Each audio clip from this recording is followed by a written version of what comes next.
Төртөөнүн ортосунда болот. Өкмөттө эмес акча. Мына төртөөнүн ортосунда нер турат мына бир түр. Турам. Өкмөт төлөгөн. Өкмөт төлөбөйм. Мына төртөөн турбайсың. Бирөөң мойнуңа ал да мына бет каратып туруп эле мойнуңа албай атасың да. Бөлөк бирөөдө жок да акча, кана берде кимде бар акча? Мына төртөөңдө да мына төртөөң чукуштан жакшылап чукуш. Мына 4 киши чукушуп бүтө албай атат. Уят да мынага. Мен сураган суроом ушул аке. Могу жердеги адамдардын мээнетин калтырбай, мынаки бул жак айтканда туура 40 бала Кыргызстан болсок, дагы бир 40 бала мындай эле 80 баланын акчасы бар. Пакистанецтер бар, билесиз аны. Акелер турат, мына акал келиңиз. Бул жак айылдан келди. Ооба. Биякта жашай турган жилой дому жок. Келип квартирада мына квартиранын акчасын бүгүнкү күнгө чейин бере албай карыз болуп жүрөт. Ошондо балдар келдиңер да бияка иштегеничи. İslam menен сүйлөшүп келдиңер да. Исламды неге жетелеп келбей атасыңар? Акчаны неге алып бербейсиң бас объектте жүрөт. Күндө ушул жерде жүрөт ошолар.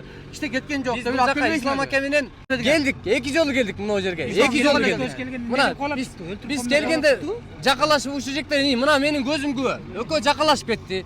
Биз анткени келдик бул жерден. 21 күн иш токтоду. Биз 22си келген жок, 23 келдик.